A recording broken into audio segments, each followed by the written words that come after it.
Les habitants de ce village de la région de Donetsk constatent les dégâts. Samedi, plusieurs roquettes ont frappé des établissements publics. Une roquette a touché une école, une autre a atterri près d'une crèche. Les fenêtres sont cassées, le toit est endommagé. Sinon, tout le monde va bien. La région de Donetsk, comme celle de Louhansk, concentre la majeure partie des combats.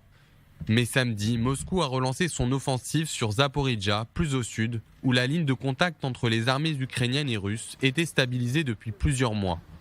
Dans la direction de Zaporijia, à la suite d'opérations offensives, les unités du district militaire oriental ont pris des lignes et des positions plus avantageuses.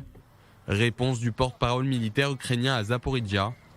Pour le moment, ils n'ont rien capturé. Toutes leurs tentatives ont été repoussées et l'ennemi a subi des pertes. Selon le gouverneur de Zaporijia, la Russie a tiré sur la région à 166 reprises, 113 attaques visant des zones peuplées. Un civil au moins aurait perdu la vie.